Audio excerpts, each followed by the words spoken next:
اسرائیل متحدہ عرب امارات کی دوستی سے کیا حاصل کرنا چاہتا ہے؟ ویلکم ٹو ورلڈ اسٹڈی، میں ناصر جان۔ آج کی اس ویڈیو میں ہم یہ جاننے کی کوشش کریں گے کہ اسرائیل کیوں عرب امارات کے ساتھ وہ دوستی بڑھانا چاہ رہا ہے، یا اس سے اسے کیا حاصل ہے۔ اسرائیلی وزیر اعظم نفتالی بینٹ متحدہ عرب امارات کا دورہ کرنے والے پہلے اسرائیلی رہنما بن گئے ہیں۔ دراصل نفتالی بینٹ کیونکہ ایران کے ساتھ ان کی نہیں بنتی، اس لیے وہ عرب ممالک کے ساتھ وہ اپنی دوستی کو بڑھانا چاہ رہے ہیں۔ یو اے ای اور اسرائیل کے درمیان سفارتی تعلقات کو تقریباً 1 سال ہو چکا ہے، اور اس کے بعد وہ ابوظہبی کے ولی عہد شہزادہ محمد بن زید نے بھی ملاقات اسرائیل کے وزیر اعظم سے وہ کی ہے۔ اس پر اسرائیل کے وزیر اعظم وہ یہ کہتے ہیں کہ دونوں ممالک کے درمیان وہ معاشی اور تجارتی تعلقات وہ بڑھانا چاہ رہے ہیں۔ ویڈیو میں آگے بڑھنے سے پہلے میں یہاں پر بہت ہی ایک اہم کویسچن وہ آپ سے پوچھنے والا ہوں کہ یو اے ای سے پہلے کن ممالک نے اسرائیل کو وہ ایکسیپٹ کیا تھا یا اپنے ریلیشن وہ نارمل کیے تھے۔ یہاں پر 3 آپشن ہیں آپ کے پاس: سعودی عربیہ، ایجپٹ، جارڈن۔ آپ نے صحیح آنسر وہ کمنٹس میں دینا ہے، ویسے آپ کو ویڈیو کے اینڈ میں اس کا صحیح آنسر مل جائے گا۔ اور یہ بھی کہا جا رہا ہے کہ ان کی دوستی وہ ایران کے جوہری پروگرام کے حوالے سے بھی سخت موقف اپنانے کے حوالے سے بھی ہے، کیونکہ متحدہ عرب امارات بھی اسرائیل کے طرح وہ ایران کے ساتھ ان کی کشیدگی چل رہی ہے، اور یہ بھی چاہتے ہیں کہ تہران کے ساتھ وہ بھی تعلقات وہ بہتر کیے جائیں۔ اور آپ یہ بھی جانتے ہوں گے کہ متحدہ عرب امارات پچھلے سال تیسرا وہ عرب ملک وہ بن چکا ہے جس نے امریکہ کی مداخلت کے بعد اسرائیل کو مکمل طور پر تسلیم کر لیا ہے۔ اور اس کے بعد وہ اسرائیل اور یو اے ای نے آپس میں اپنے سفیر وہ دونوں ممالک میں بھیج دیے ہیں، اور لاکھوں ڈالر کی مالیت کے تجارتی معاہدے بھی کیے گئے ہیں، جن میں دفاعی ساز و سامان اور ہتھیار وغیرہ ان کے معاہدے وہ شامل ہیں۔ یہاں پر میں چاہتا ہوں کہ آپ جو اسرائیلی وزیر اعظم کا بیان ہے وہ بھی ذرا سنیں۔ I'm about to depart to the United Arab Emirates in the first ever official visit of an Israeli Prime Minister. I'll be meeting with Crown Prince Sheikh Mohammed bin Zayed. We're going to be discussing ways to further our cooperation in a number of fields, especially strengthening our economic and commercial ties. In just 1 year since normalizing our relationship, we've already seen the extraordinary potential of the Israel-UAE partnership, and this is just the beginning.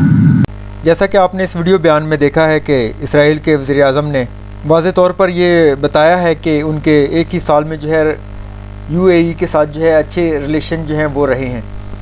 اسرائیل سے روانہ ہوتے ہوئے نفتالی Bennet نے کہا تھا کہ وہ معاشی اور تجارتی تعلقات پر توجہ دیں گے، تاہم اسرائیل کے اخبارات نے یہ واضح طور پر وہ کہا ہے کہ ملاقاتوں کا مرکز ایران ہوگا۔ حال ہی میں عرب امارات اور ایرانی احکامات کی ملاقاتوں کے حوالے سے تشویش ظاہر کی گئی تھی۔ گزشتہ ہفتے متحدہ عرب امارات کے سیکورٹی مشیر شیخ محمد کے بھائی طہنون بن زیاد کی ایرانی صدر ابراہیم رسائی سے ملاقات ہوئی تھی۔ شیخ طہنون نے کہا ہے کہ انہیں امید ہے کہ ان کا دورہ دونوں ممالک کے درمیان تعلقات میں بہتری پیدا کرے گا۔ ماضی میں متحدہ عرب امارات نے ایران کے حوالے سے قدرے سخت موقف اپنایا ہے۔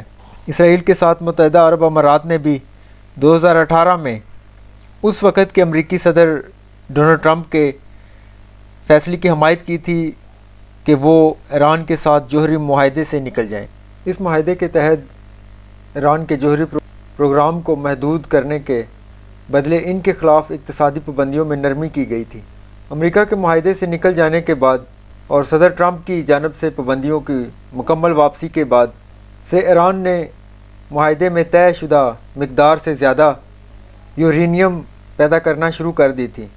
ایران کا اصرار ہے کہ ان کا جوہری پروگرام پرامن مقصد کے لیے ہے، تاہم اس وقت وہ یورینیم کو اس حد تک پیدا کر رہا ہے جو کہ جوہری بم بنانے کے لیے درکار حد کے قریب ہے۔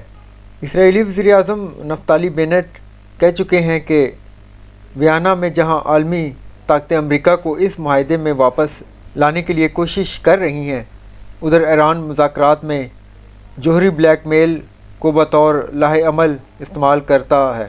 وہ چاہتے ہیں کہ امریکہ صدر جو بائیڈن ان مذاکرات کو ختم کرنے کے لیے ایران کے خلاف کارروائیاں کریں، جن میں سخت تر اقتصادی پابندیوں اور ممکن عسکری حملے شامل ہیں، اور دوسری طرف متحدہ عرب امارات نے ایسے اقدامات کی مخالفت کی ہے اور وہ چاہتے ہیں کہ ایران کے ساتھ کشیدگی میں کمی لائی جائے۔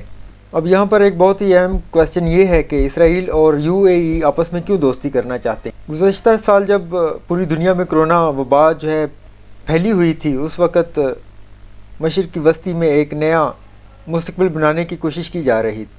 اس وقت کے امریکی صدر ڈونلڈ ٹرمپ ان کوششوں کا مرکز بنے ہوئے تھے۔ ستمبر 2020 کو اسرائیل کا ایک اعلیٰ سطح وفد نے متحدہ عرب امارات کے ساتھ امن معاہدے پر دستخط کیے تھے۔ 7 دہائیوں کے دشمن آپس میں جو ہے اس بار جو ہے فرسٹ ٹائم یہ ایسا معاہدہ ہوا تھا ان کے درمیان۔ اس امن معاہدے کی تقریب میں بحرین کے وزیر خارجہ نے بھی شرکت کی تھی۔ بحرین نے اسرائیل کے ساتھ سفارتی تعلقات بحال کرنے کا معاہدہ بھی کیا تھا۔ اس کے بعد دیگر خلیجی ممالک نے بھی اسرائیل کے ساتھ دوستی کا ہاتھ بڑھایا تھا۔ متحدہ عرب امارات اور بحرین کے بعد مراکش اور سوڈان نے بھی اسرائیل کے ساتھ سفارتی تعلقات جو ہے وہ قائم کیے تھے۔ امریکی ہتھیار متحدہ عرب امارات کے لیے انتہائی اہم ہیں۔ امریکہ نے متحدہ عرب امارات کو جدید ترین F-35 لڑاکا طیارے اور AE-18G گرولر الیکٹرونکس جنگی طیارے دینے کا وعدہ کیا تھا۔ یو اے ای کو پورا یقین تھا کہ اگر اسرائیل کے ساتھ ان کے یہ تعلقات جو ہیں وہ مضبوط ہوتے ہیں تو یقینی طور پر جو ہے امریکہ سے جو ہے یہ ہتھیار جو ہے وہ حاصل کیے جا سکتے ہیں۔ متحدہ عرب امارات کی افواج جو ہے لیبیا اور یمن میں جو ہے خانہ جنگی کے لیے بھی تعینات ہے، لیکن ان کا سب سے بڑا دشمن جو ہے وہ ہے ایران۔ اکثریت جو ہے وہ شیعہ قوم پر جو ہے وہ مشتمل ہے، لیکن اس طرح کے اقدامات کو بہت سارے ممالک نے جو ہے ناپسند کیا ہے، اور دلچسپ بات یہ ہے کہ سعودی عرب بھی اسرائیل کے ساتھ جو ہے تعلقات بہتر کرنے کے معاملے میں امارات کی حمایت کرتا ہے۔ زیادہ لوگوں کا یہ ماننا ہے کہ ایران کا جوہری پروگرام خلیجی ممالک اور اسرائیل کو قریب لا رہا ہے، لیکن یہ اسرائیل اور متحدہ عرب امارات دونوں کے لیے اقتصادی موقع بھی ہے۔ ماہرین کا یہ بھی کہنا ہے کہ سعودی عرب، متحدہ عرب امارات اور بحرین کے اسرائیل کے ساتھ تعلقات جو ہیں وہ متفق ہیں، اور اگرچہ ایسا ہو رہا ہے تو سب سے طاقتور اور با اثر ملک سعودی عرب کا کردار جو ہے وہ کیا ہوگا؟ ایران کو یمن کی خانہ جنگی میں سعودی عرب کے کردار پر بھی تشویش ہے۔ ایران کی مدد سے یمن میں صوتی باغیوں تک پہنچ رہی ہے، یعنی کہ یہ جتنی بھی چینجز آ رہی ہیں ان سب کے پیچھے جو ہے ماہرین یہ سمجھتے ہیں کہ یہ سارا سعودی عرب کا ان چیزوں کے پیچھے ہاتھ ہے۔ اب یہاں پر دیکھنا یہ ہے کہ سعودی عرب کے کیا مفادات ہیں ان تمام چیزوں کے پیچھے۔ خلیجی ممالک سے تعلقات بہتر کرنے سے اسرائیل کو کیا ملے گا؟ مصر اور اردن کے ساتھ اسرائیل کے تعلقات 1979 سے موجود ہیں، لیکن ان میں کبھی بھی اتنی گرم جوشی نہیں۔ مسئلہ فلسطین پر سخت بیان بازی اکثر منظر عام پر آتی رہتی ہیں، اور یہ نئی شروعات اسرائیل کے لیے ایک سنگ میل ہے جو کئی دہائیوں سے الگ تھلگ پورے خطے میں دوستوں کی تلاش میں ہے۔ دوسری اہم وجہ ایران ہے، لیکن ایران کے لیے خلیجی ممالک اور اسرائیل میں یہ گرم جوشی پریشانی کا باعث ہے، لیکن اسرائیل متحدہ عرب امارات میں اپنی معیشت کے لیے ایک منڈی بھی دیکھتا ہے۔ اسرائیل میں رہنے والے بہت سارے لوگ جو ہیں وہ متحدہ عرب امارات اور اسرائیل کے درمیان تعلقات اور وزیر اعظم کا اس وقت دورہ اسرائیل کے لیے سیاسی اور اقتصادی طور پر بہت اہم سمجھتے ہیں۔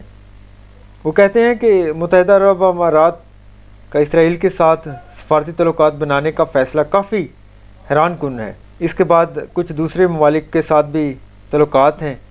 اسرائیل کا سب سے بڑا فائدہ یہ ہے کہ وہ جو تنہا تھا اب وہ تنہا نہیں رہے گا اس علاقے میں۔ اردن اور مصر کے ساتھ تعلقات پہلے بھی تھے، لیکن ان میں وہ گرم جوشی نہیں تھی۔ پچھلے سال دسمبر 2020 میں طے پانے والے اس معاہدے سے قبل کوئی بھی اسرائیل جہاز خلیج میں کسی بھی ملک کی فضائی حدود سے پرواز نہیں کر سکتا تھا، لیکن پچھلے سال سے ہر روز کئی پروازیں اسرائیل سے دبئی جیسے مصروف ہوائی اڈوں کی طرف آتی جاتی ہیں۔ اب چلتے ہیں اپنے آج کے سوال کی طرف کہ یو اے ای سے پہلے جو ہے کون سی کنٹریز کے جو ہے وہ تعلقات جو ہیں نارمل تھے اسرائیل کے ساتھ۔ اس میں بی اور سی بوتھ جو ہیں وہ کریکٹ ہیں، ایجپٹ اور جارڈن۔ یقیناً آج کی ویڈیو سے آپ کو بہت کچھ جو ہے وہ سیکھنے کو ملا ہوگا، اور اسرائیل اور یونائٹڈ عرب امارات کے جو ہے تعلقات جو ہیں ان کے بارے میں کافی انفارمیشن ملی ہوگی کہ اسرائیل کو کیا فائدے ہیں اور یونائٹڈ عرب امارات کو جو ہے تعلقات سے کیا فائدے حاصل ہو سکتے ہیں۔ آئی ہوپ کہ آپ کو ویڈیو پسند آئی ہوگی۔ ملتے ہیں نیکسٹ ویڈیو میں، تب تک کے لیے گاڈ بلیس یو آل۔